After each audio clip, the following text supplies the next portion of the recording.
What's up, guys? Real quick, get right into it. Part 2, how to set up a fat loss plan on your own. Real quick before I start, if you haven't seen episode 1, what's your why? Why are you doing this? Go watch that now. It's the first one of the series of explaining how to set up your own fat loss plan.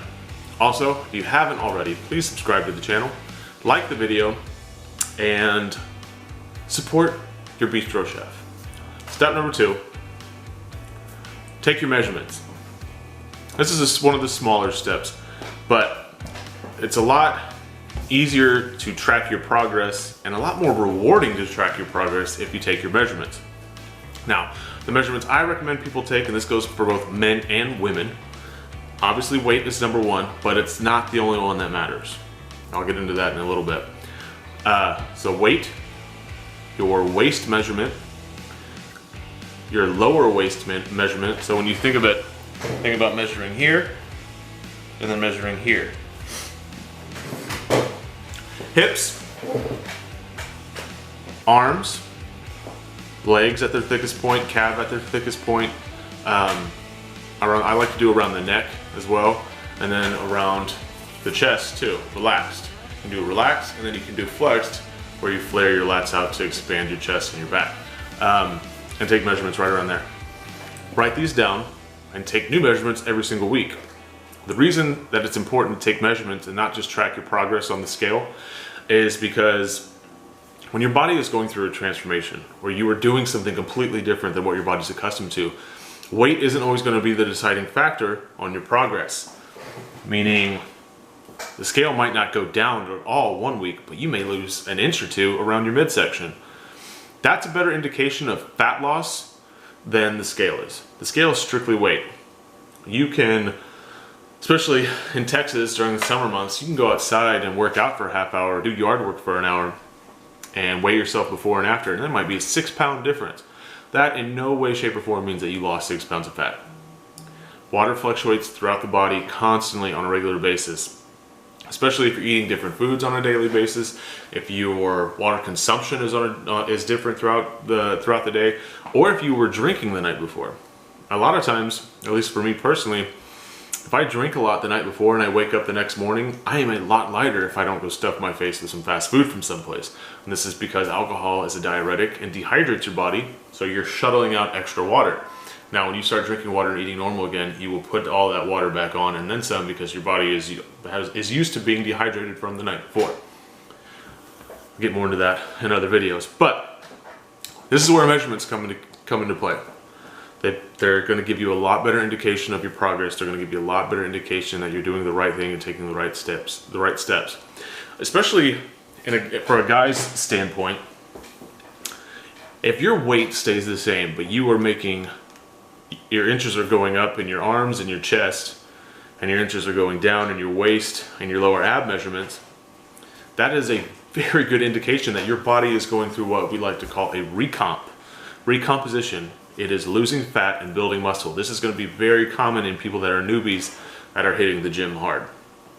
So, take your measurements, weigh yourself. Don't focus strictly on the scale though. The scale is just one of those things that you can use to track your progress.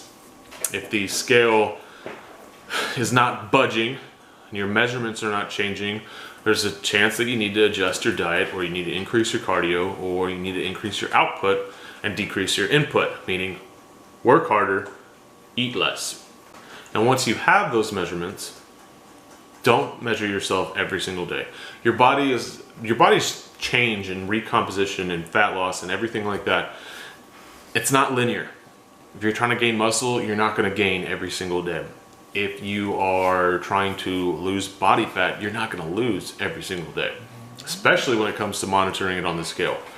On both sides of the equation, if you're trying to lose fat, there may be a day where you are perfect with hitting your nutritional goals, whether it be keto diet, paleo diet, vegan diet, macro-based diet, low-fat diet, Atkins diet, whichever one it may be.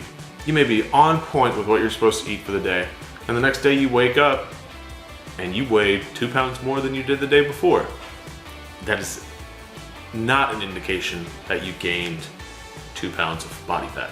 Body doesn't work that way. It's fluid retention. But that just goes to show you that it is not linear. Never has been, never will be. On the other side, if you are trying to gain muscle and you are eating at a surplus to build size and build strength, you weigh yourself one day and then you eat a big amount of food, you have a big cheat meal, and you're expecting that your weight is going to be up, you may look at the scale the next day and your weight may be down. Again, not an indication that you're going in the wrong direction. Now, if it's on a constant basis, you're going down when you're trying to go up, or you're going up when you're trying to go down, you may need to readjust, but it's not going to be like that every single day. For those of you that are overweight and that are wanting to lose body fat and get in shape, it didn't take you 6 weeks to put on the 50, 40, 60, 100, whatever, how many pounds you're trying to lose. It didn't take you 6 weeks to put it on. It sure as shit ain't gonna take you 6 weeks to take it off. For those of y'all that wanna get big and get big arms and get a big chest and get bigger, get big legs, there's no 12-week program to gaining 20 pounds of muscle. It doesn't work that way. Never has, never will. I have been training for 10, 12 years now, as I said in the past video. And on a monthly basis, if I'm trying to put on muscle size, it's ounces, if that, not pounds. It's a consistent battle. It's gonna take consistent work and it's gonna take time. Now, if your goal is fat loss though, you'll lose it a lot faster than you will put on muscle. But still, it's gonna take time, it's gonna take patience, and it's gonna take constant adherence.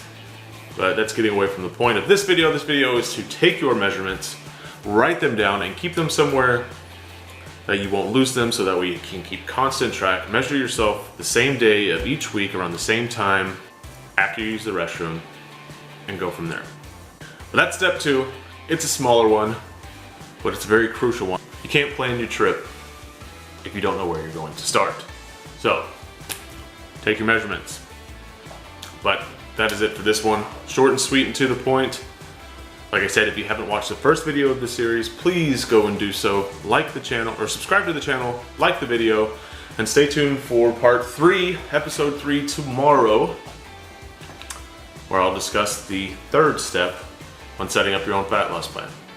But as always, I'm your Bistro Chef, and I will see you tomorrow.